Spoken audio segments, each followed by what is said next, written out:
friends, today we are comparing the real Shinobu Kocho Nendoroid to the fake Shinobu Kocho Nendoroid. I would like to thank Blink Once if you're on Orbit for this long time request. Here's the usual Nendoroid comparison order. We compare the box details first, and then we compare the Nendoroid parts. Next will be the articulation between the real Shinobu Kocho Nendoroid versus the fake Shinobu Kocho Nendoroid, and lastly, we will compare the price difference. Starting with the front of our boxes, real Shinobu Kocho Nendoroid left side, fake Shinobu Kocho Nendoroid right side. At the top, we see the Demon Slayer series logo and the signature Goodsmall Company logo. Meanwhile, the fake doesn't have anything printed on its box. As you can see, there's also nothing printed on the fake Shinobu Kocho Nendoroid box window, while on the real one, there's the product name and the sculptor. Under the Nendoroid box windows, the fake Shinobu Kocho Nendoroid only copied the product number and the details below it. Still, no Goodsmall Company logo. This time, top part of both boxes. Same as the front of the box, the real Shinobu Kocho Nendoroid has the Demon Slayer series logo,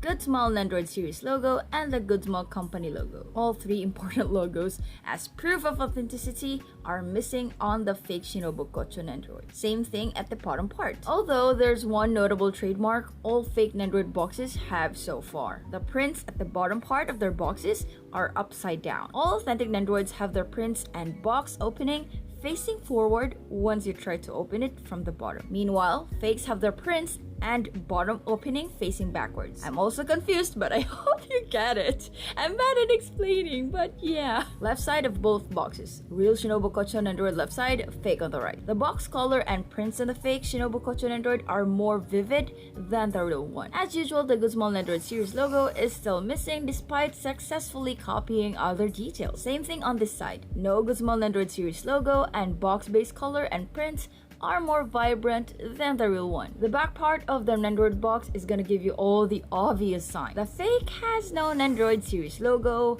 a lot of missing warning signs, or rather, the signs used are still from the old Nendoroid boxes, and no Goodsmall support info and QR code that can be scanned. Upon opening the real Shinobu Kocho Nendoroid box, one of the dust flaps has information printed on it. We also see a Nendoroid manual. Once we take out the plastic box, there's another cardboard inside that serves as a background. It's purple and has tons of white butterflies printed on it. The fake Shinobu Kocho Nendoroid box opens from the front part. There's nothing printed on any of its dust flaps, and of course, there's always no manual for the assembly and the Nendoroid parts. There is also no extra cardboard as background. Inside the box is directly printed purple and has the Nendoroid number 1655 print. I must say, fake Nendoroid plastic packagings are improving. The sturdiness and thickness are almost the same as the real one. There are no more messy, wide, yellowish ticket tapes all over. It's a small detail, but I guess they finally realized it looked dirty with all the tapes around it. Alright, let's compare Nendoroid parts. Starting with the Nendoroid base. The real Nendoroid base is frosted. It's always like that. Once you receive a clear, transparent base like the one right side, best believe it's a fake Nendoroid. Another thing, authentic Nendoroid bases will always have the manufacturer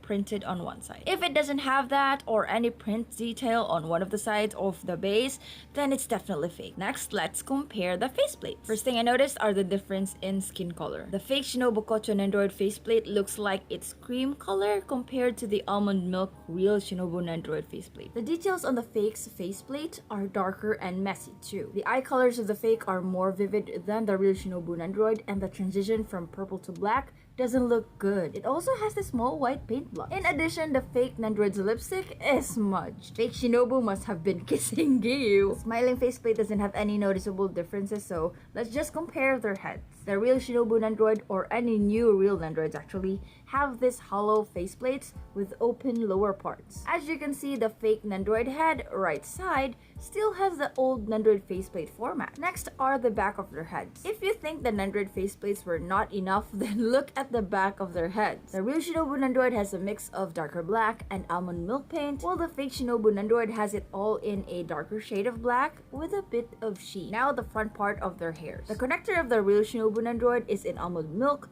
while the fake is painted black, the same as the hair itself. Okay, so with the real Shinobu Nendoroid, the butterfly hair accessory can be removed with ease. With the fake Shinobu Nendoroid, you can't do that. The butterfly accessory is tightly glued to the head. You can't move it even a bit. Nendoroid body next. Obviously, the real Nendoroid left side looks smooth, clean, and without any stains or paint defects. A closer look on the fake Nendoroid body. Notice that the paint job is messy.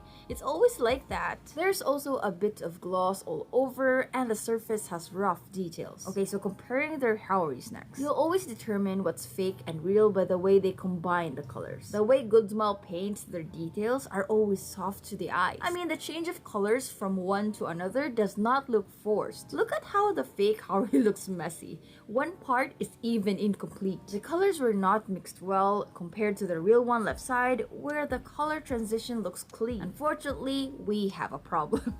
The hole for the Nendoroid stand is too small. An obvious fake Nendoroid red flag, by the way. This means poses are super limited. We can't do a lot of pose comparisons. I'm so sorry, guys. Moving on to Nendoroid Articulation. Starting with the Real Shinobu Kocho Nendoroid. Head articulation, obviously smooth. It can turn 360 like it's been possessed. Head can also do slight up and down movement, which is good. Arms can do up and down movements as well. Slight hip motion is doable. Legs can move front to back without any problem. Both feet can also rotate. Not like that makes a big impact, but anyway, it can. Now the fake Shinobu Kocho Nendoroid. Oh, how smooth their head rotation is. That's all thanks to her enormous neck ball joint. That also means that she can do over the top head up and down motion. Careful though, because the hole under the head is too loose, so the head always pops off. Arms can do up and down motion as well, but because of the connector between the shoulder and the arm, it might feel a bit forced, like it's, you know, something is stuck in between. Hip motion is also doable. Legs can move front to back, but it's a little bit of a struggle. Alright, so I bought the Real Shinobu Kocho Nendoroid for $44. But nowadays, you can buy her for a bit cheaper because of the abundance of stocks. The fake Shinobu Nendoroid though, I bought at $14.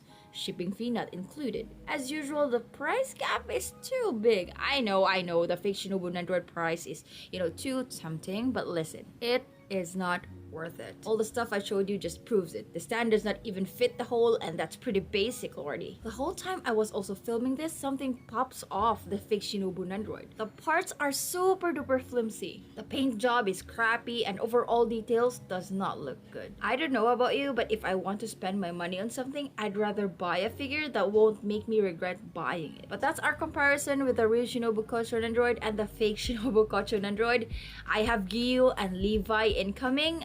Who do you think we should do next? Anyway, thank you for watching. I hope you learned something out of this. Remember to make good choices and see you next week. Bye!